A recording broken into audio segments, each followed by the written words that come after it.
Chers amis, le champ de nos plus grandes batailles, nous le portons avec nous. Il s'agit de nous vaincre nous-mêmes. Lorsque le Christ disait avoir vaincu le monde et nous invitait à prendre courage, il faisait allusion à cette victoire intérieure, vaincre le monde en nous, le monde avec ses attraits, ses séductions et ses illusions. Cependant, cette vie terrestre, que l'on pourrait assimiler à un champ de bataille, n'est pas une aventure solitaire. Nous ne sommes jamais seuls, pas même un instant. Nous avons tendance, lorsque nous pensons au monde spirituel, à le situer au-dessus de nous, dans une autre sphère. Cependant, il est tout autour de nous, simplement sur un autre plan. Les esprits sont tout autour de nous et non pas confinés dans un plan abstrait, sans interaction possible avec notre dimension. Bien au contraire, des échanges sont permis entre eux et les incarnés à condition que le libre arbitre soit respecté. Parfois, lorsque nous vivons des ressentis intenses de paix ou de joie inexplicables, nous percevons peut-être des présences bienveillantes. Ces instants surviennent souvent lorsque nous sommes en parfait lâcher-prise, sans attente, ou lorsque nous ressentons une profonde gratitude. Notre état intérieur agit comme un aimant. Des pensées lumineuses attirent des esprits bienveillants, tandis que des pensées sombres ouvrent la porte à des énergies moins élevées. Vous avez sans doute déjà entendu parler du bas astral ou du haut astral. Ces plans correspondent à des vibrations liées à celles que nous émettons. Plus nos vibrations sont élevées, empreintes de bienveillance, de gratitude, d'amour et de générosité, et plus nous sommes en lien avec des dimensions et des êtres eux-mêmes élevés. À l'inverse, des vibrations plus lourdes, nourries par la colère, le ressentiment, l'amertume ou la jalousie, attirent inévitablement des êtres de dimensions inférieures, plus basses. Nos pensées, amplifiées par nos émotions, agissent comme des antennes. Elles attirent à nous des présences spirituelles correspondant à notre état intérieur. Comprendre cela, c'est réaliser que nous ne sommes pas livrés à nous-mêmes.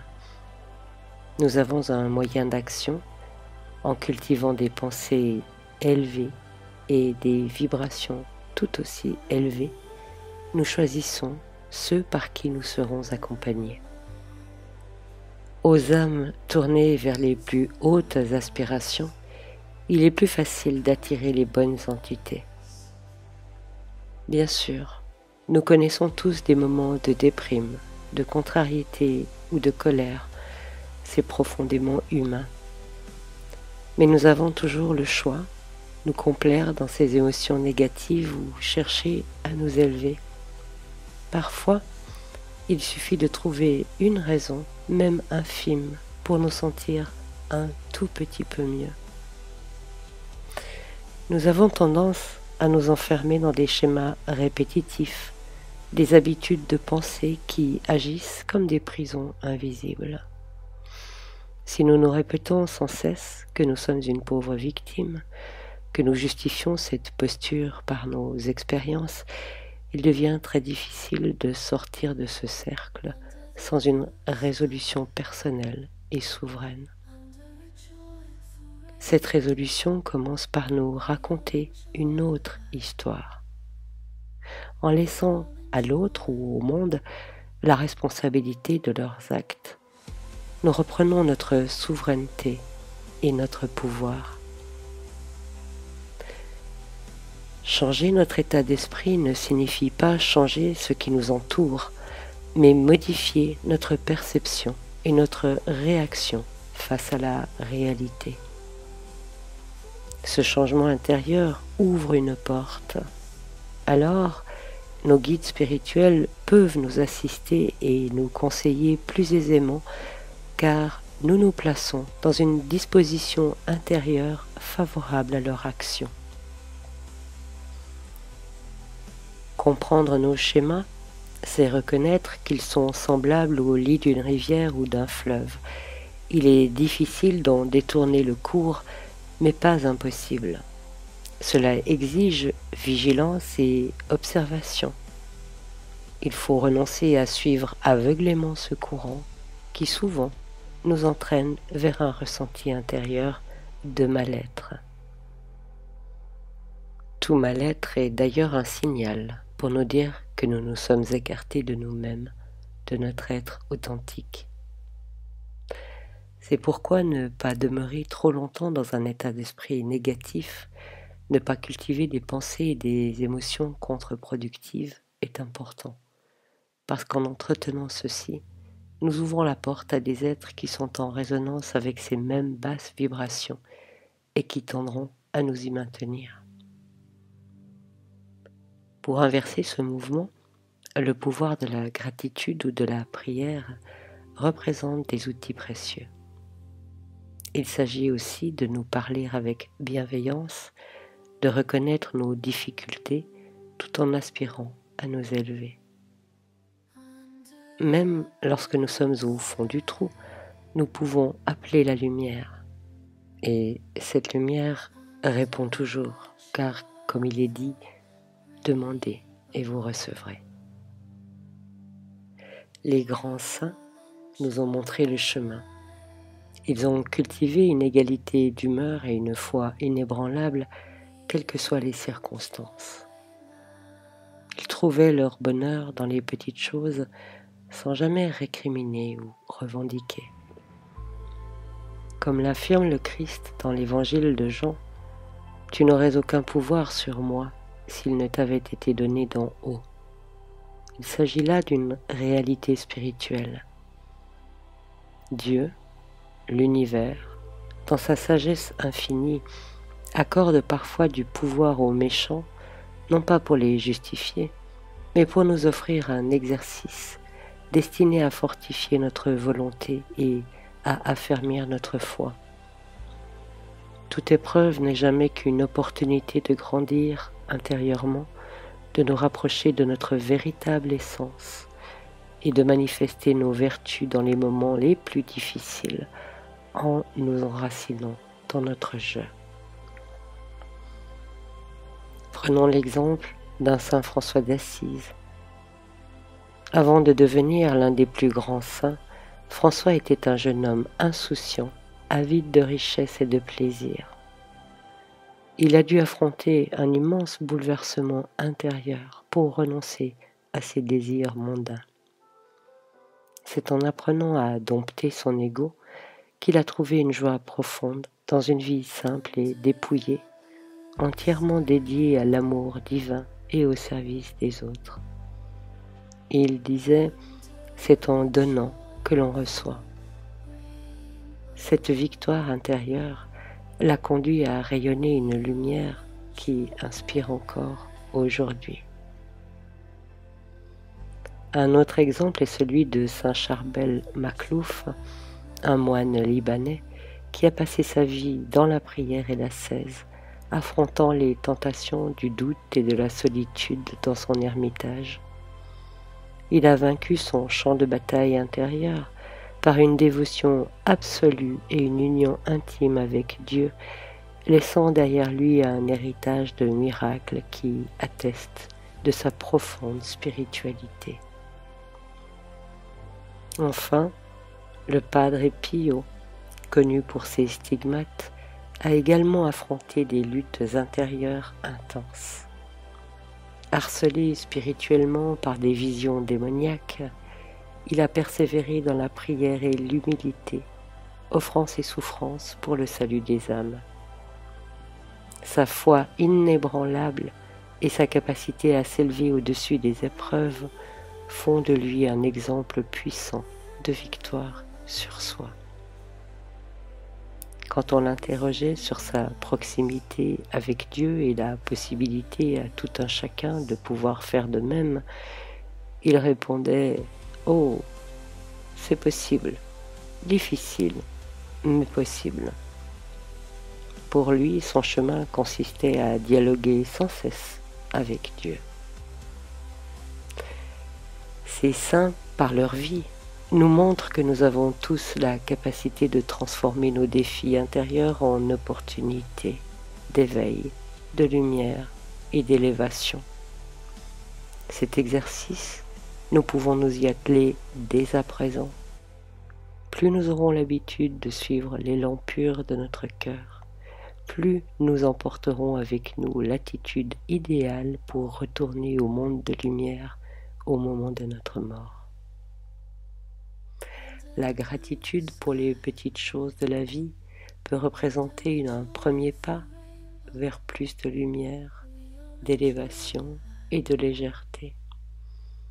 La prière, sincère et issue du cœur, est aussi une aide précieuse. Nous sommes toujours entendus. Même dans les moments difficiles, l'équipe de bons esprits qui nous accompagne est là pour éclairer nos épreuves et nous libérer de ce qui entrave notre progression. Nous avons tous, et souvent plusieurs, guides spirituels prêts à nous aider. Mais, comme nous l'avons vu, ils doivent respecter notre libre arbitre. Ils peuvent créer des opportunités ou des rencontres destinées à nous aider ou nous éveiller, mais il nous revient de les accueillir ou non. Souvent, nos véritables obstacles ne sont pas extérieurs, mais intérieurs. Les histoires que nous nous racontons colorent notre expérience et influencent nos journées. Rien n'est immuable, la vie est mouvement. Tout ce que nous vivons sur Terre est une préparation pour ce qui vient ensuite. Notre état d'esprit, nos pensées et nos choix façonnent non seulement notre expérience terrestre, mais aussi la direction que prendra notre âme au moment de la transition vers l'au-delà.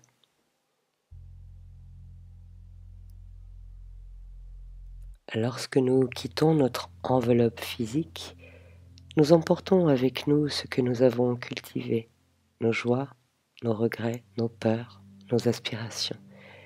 Ces éléments dessinent notre fréquence et déterminent le plan spirituel où nous nous retrouverons. L'âme est naturellement attirée vers un lieu qui correspond à son niveau d'évolution et à ses vibrations morales. Cependant, rien n'est figé. Même dans l'au-delà, l'évolution reste possible. Mais tout est plus facile lorsque ce travail est amorcé ici-bas. Chaque épreuve sur Terre, chaque relation, chaque réussite sont des opportunités d'apprentissage.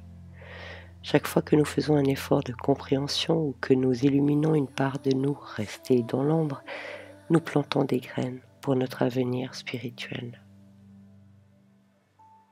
Et lorsque la mort viendra, elle nous emmènera là où nous sommes en résonance, en affinité avec un plan, généralement dont nous sommes issus, parfois un plan plus élevé ou parfois malheureusement un plan inférieur. En effet, toutes les morts sont personnelles et ne se ressemblent pas. Certaines sont vécues en toute sérénité, d'autres dans la peur ou encore dans la révolte. Cependant, il n'y a jamais de fatalité. Ici, comme sur les autres plans, il est toujours possible d'être aidé, voire secouru au besoin. Certains esprits sont même spécialisés dans les sauvetages. Dans le livre des esprits, Allan Kardec évoque la présence d'esprits secourables qui accompagnent les âmes au moment du passage. Ces esprits, souvent appelés guides ou protecteurs, interviennent pour apaiser ceux qui traversent ce moment avec difficulté, les aidant à se détacher des souffrances physiques ou des regrets liés à leur existence terrestre. Un exemple poignant se trouve dans les récits de Chico Xavier, célèbre médium brésilien. Dans l'une de ses communications, un esprit relate son expérience après un décès brutal. Rempli de colère et de confusion, il se trouvait dans une sorte de brouillard dense et oppressant. Ce n'est qu'au moment où il a fait appel à l'aide par un élan sincère de prière qu'une lumière est apparue. Des esprits secourables sont alors venus à son aide, le guidant vers un plan où il pouvait se reposer et commencer à comprendre son état. Mon expérience personnelle m'a également permis de percevoir l'esprit d'un jeune homme décédé tragiquement dans un accident de moto et qui manifestait une grande colère d'avoir été brutalement enlevé de sa vie terrestre. Bien qu'il fût accompagné d'êtres de lumière et de membres de sa famille déjà passés de l'autre côté, il ne pouvait ou ne voulait pas les voir tant sa colère et son amertume étaient grandes. Il les repoussait.